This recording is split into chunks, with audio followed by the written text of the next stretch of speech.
The first round of Iran-U.S. talks in Oman produced no breakthrough. Neither side has signaled any shift from its opening position. Both sides have agreed to meet again, but without a date. As diplomacy is in limbo, a threat of a war is growing. Iran has ruled out giving up uranium enrichment, insisting it will not be intimidated by a threat of war. Foreign Minister Abbas Araghchi has expressed doubts that the U.S. side is taking renewed negotiations seriously. Iran has issued notifications to carry out ballistic missile tests. The IRGC has escalated its psychological warfare campaign. An AI-generated propaganda video depicts a catastrophic attack on the USS Abraham Lincoln. The video shows Iran's Fatah hypersonic missile splitting the massive carrier clean in two, sending F-35 fighter jets and crew members into a fiery sea. In another warning, a banner unveiled in central Tehran's Palestine Square threatens ballistic missile strikes on Tel Aviv and other targets. The map marks key sites of attack.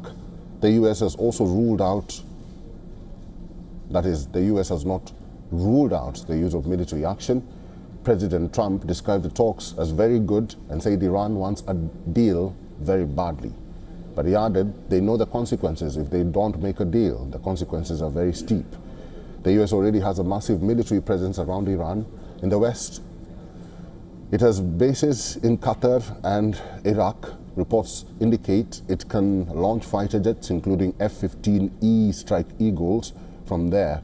It has boosted its air defense in view of any Iranian missile attack. The U.S. also has a military presence in Jordan, the UAE, and Saudi Arabia. These existing prowess has been a given boost by the arrival of naval fleet led by USS Abraham Lincoln, the carrier group. Bahrain is also a center of U.S. naval power in the region, with destroyers and combat ships docked there.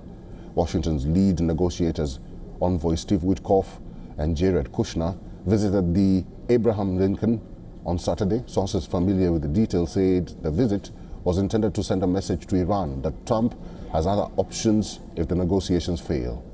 Meanwhile, Israeli Prime Minister Benjamin Netanyahu has moved up his visit to Washington. He will be meeting President Trump to discuss the negotiations with Iran on February 11th. On the same day, Iran will be celebrating Revolution Day, the anniversary of the Iranian Revolution.